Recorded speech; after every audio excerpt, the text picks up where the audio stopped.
was either 3 or 100, I don't know which.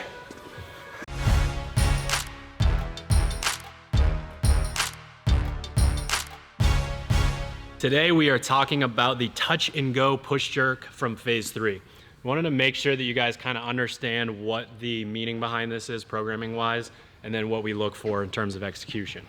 We have the 2 fittest people that we could find to do this, doing it right now. Hunter, Sherb in the house. The 2 fittest people using this rack.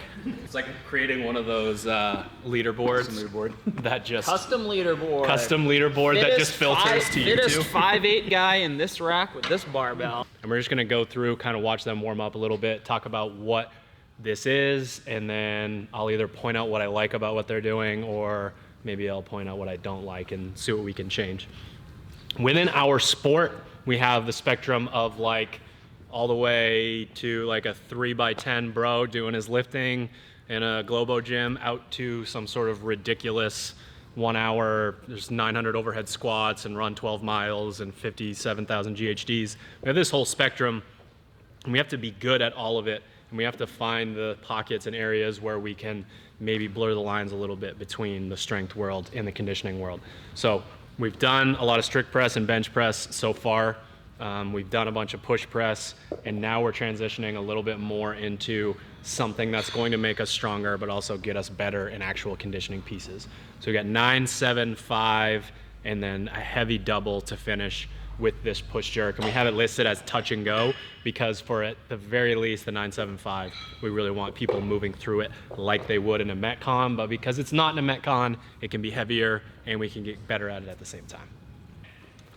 Ooh, suspect. You already disqualified yourself with the first 3 reps. Good, I'm done. I'll see you guys later. Hunter, what did you guys do for a warm-up? I did some crossover symmetry stuff, and then a little banded front rack mobilization. I think Sherb did something pretty similar, a little bit of wrist mobility, something like that, but and then just empty bar, light barbell, strict press, push press, push jerks. Danish? Yeah, Danish. Ooh, I could eat a cheese Danish. I rode the assault bike 3 times, did 15 calories, just kind of get the blood flowing. And then I've noticed recently that if I don't do any type of activation, my shoulders will be achy, so grabbed a light kettlebell, did the bottoms up press, 3x8 on each arm, did some band activation, pull aparts, and then just some pass-throughs. And like you said, caught me stretching my wrists. For whatever reason, this is not a good position to be in, and I can't figure out why my wrist hurts, so loosening that up and trying to get my wrist loose is gonna help me work through this without any wrist pain. So you're up, Chief. First set. This again? All right. Now what you got? 65? That was my heavy double. So you know I'm gonna be staring at your feet, so keep it clean. They've never looked so good, so good.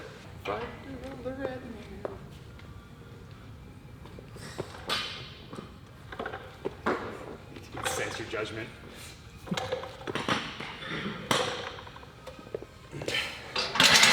If you're an athlete and you got a barbell in your hands, you should be thinking about how your feet feel. Do you feel balanced? A lot of it can be based more on how you feel personally than the actual lifting knowledge. And if you're a coach, one of the best things that you can learn is to stare at an athlete's feet when they're doing barbell work to try and figure out where those, strengths and weaknesses are.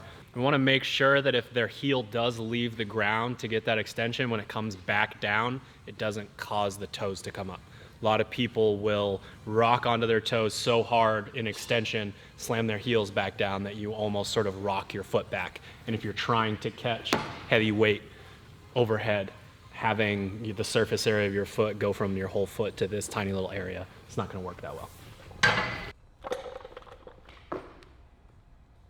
Put the 5s on there. Come on, guy. 75? Yeah. Bully you into 75.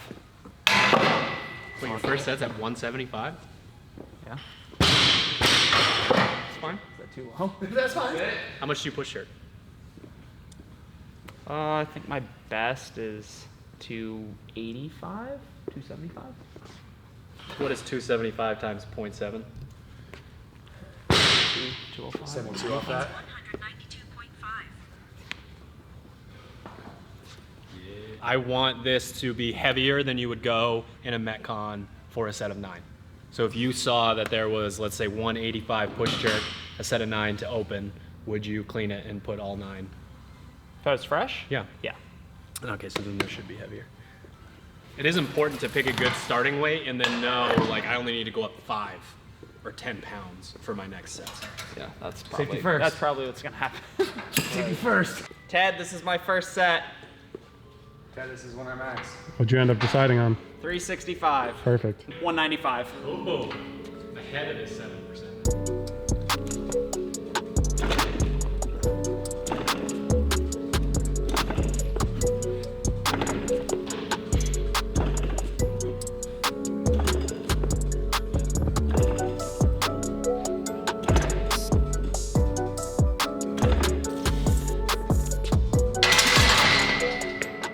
Good to me. Okay, coach. Maybe a little underestimation. I was thinking more about, well, if I do this, then to make a slightly larger jump in the set of 7, and I should start maybe a little bit lower, but I think maybe it's a 5 or 10 pound jump for the next set. I'll try to end at like, if I feel really good, I'd like to do like 245. I don't know if that'll be a touch and go, but that might be a good way to plan if you're an athlete. Kind of think about what you want to hit for the double and then back plan from there.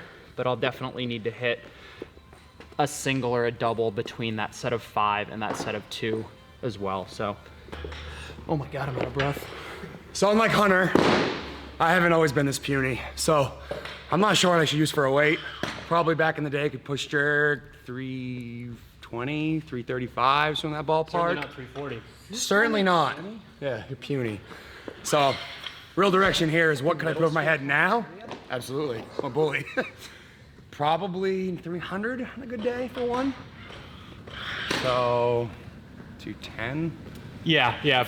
My guess is you were going to start anywhere between 205 and 225. 205 it is, got it.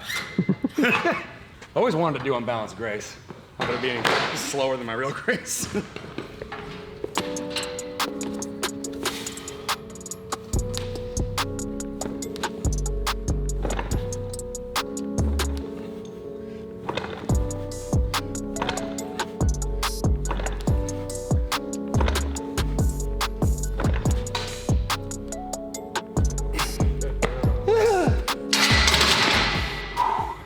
Yeah, you're right, 205, good call. What do you want, big guy? So it's important to remember in any of these phases that we're probably aiming for some sort of progression from week 1 to week 7. So I am perfectly okay with both of them moving well and smooth here and not taking really many chances until we get further into the phase and you have a lot more information to gather on this stuff. The biggest thing that I like about what they're both doing is they're actively pushing under the bar. Not only is that efficient movement, but it's also really safe for your shoulders. We get a lot of people that get that almost like arthritic feel in their shoulders when they go overhead a bunch. And typically what we see with those athletes is the heave and catch, the pump and dump, whatever you want to call it, like get into this position, really extend, fall, and then try to catch the weight. And that's where you're typically either gonna see or feel a recoil in the barbell. So when you hit this position and are still pressing in and catch that, not only is it efficient, but it's really safe for your shoulders as well. I went 10 pounds, so 195 to 205. See how she goes. Hopefully maybe, I guess that would put me at like 215 for the next set, or 220 if it feels good, and then make that last jump for the double. So be all right for this. Try to push under a little bit more as I get more tired. Got a long way to go with these gorilla arms.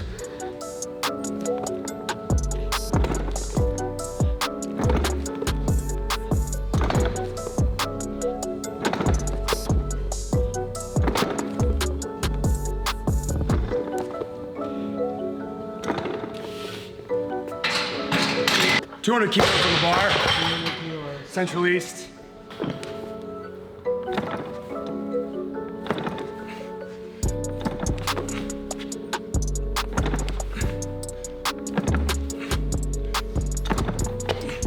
Whoa!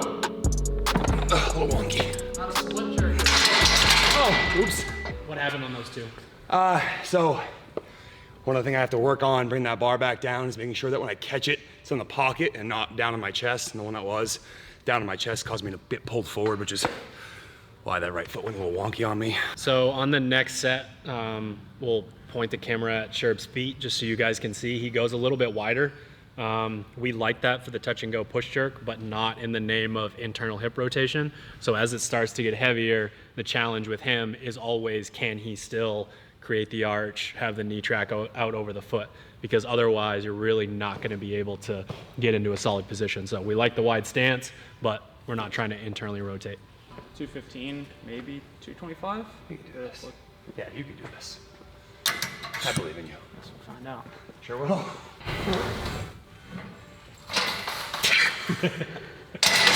Tune in their trumpet back there.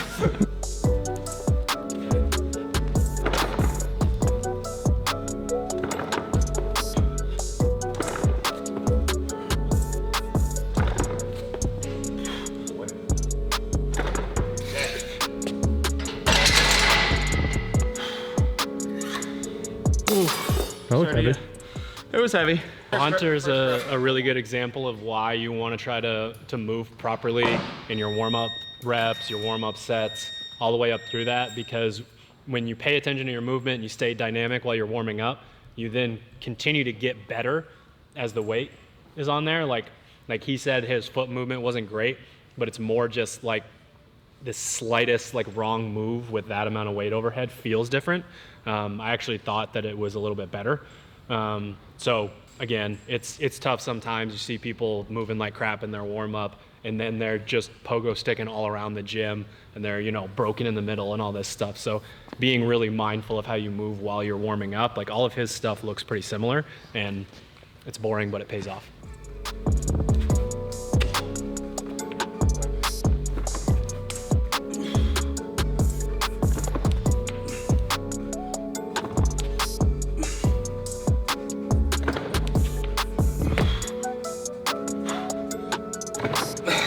Go very well. Whoa. Yeah, some good things and some bad things. So obviously started kind of wonky a little bit and then improved. That's the type of athlete that you need to be. You need to take immediate feedback and try to fix it. For an athlete like him, he's bigger than your average bear and pretty strong. So I would have no issue with an athlete like that staying down, you know, maybe what he would consider one set below what he's doing for his current weight and just moving better. He's probably going to get more out of that than he is like going full bro session and trying to just lift more than the person that he's lifting with. Stop trying to keep up with me, Sherb. All right, talk shit about how small you are. I gotta lift more. Although I probably won't. I'm gonna do one at 235, and then coach is gonna let me do kind of a maybe not touch and go double attempt at 245. I think just because like it's going to be more beneficial for me to get something a little bit heavier overhead, even if it's not touch and go, just because of hopefully the movement efficiency is there, and now it's more of a strength issue for me. So I'll do a single at 235, and then if that feels really shitty, then I'll just take a break and do it for a double. If not, make that jump. Yeah, the 975 is mandatory touch and go. The double, it's a little bit more about what you're trying to work on. If you're a super strong athlete and you need to work on movement efficiency, go just a touch lighter and actually make it a heavy double touch and go. And if you're a little bit more like Hunter, you like the conditioning stuff a lot more and you're trying to create that like strength adaptation a little bit more, I'd rather see more weight on the bar if it's moved properly and not touch and go. So two pretty good examples here today of when you would go in either direction.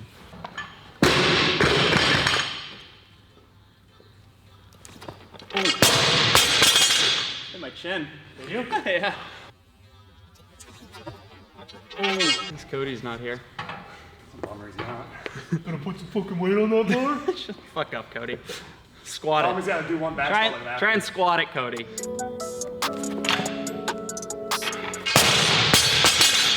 you get your grape out of the way that time? Yeah. Bringing that bitch back down for the second rep's gonna be fucking terrific. Way more.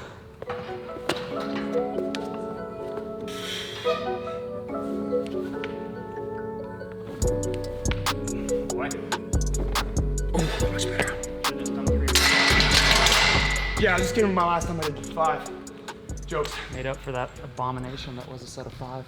A lot of improvement there, and that's just about removing the variables of like maybe looking ahead too far in your set. You knew I'm gonna do 2 really good reps. Like that was your goal. You know that sort of remapping that movement pattern means more to you than 255, 265 for a double. Ready, big fella? Sure. All right, we got. Did that look good enough to go 245? That was the most hip drive that's ever come out of your body ever. That was almost a push press. It felt it. I Yeah. could feel that, but I'm gonna need a whole lot of hip drive for these 2. This is honestly an important topic because we have these like when we're working on this stuff, when we're talking about your feet and how wide your stance is and like all these different variables, you kind of have to remember in a lifting session that there's a heavy fucking barbell in your front rack position that needs to go overhead. And if we overthink it and forget about that stuff, it's good to have training partners to remind you. We've all had the like shoulder to overhead sessions where you're trying to nitpick a little bit too much and the bar just doesn't go anywhere. And we forget that, oh, there's a really heavy barbell in the front rack here. So yeah, you got to work on stuff. You got to be mindful of how you're moving, but you also have to be very aggressive because it's heavy. Okay, I guess I'll do this now.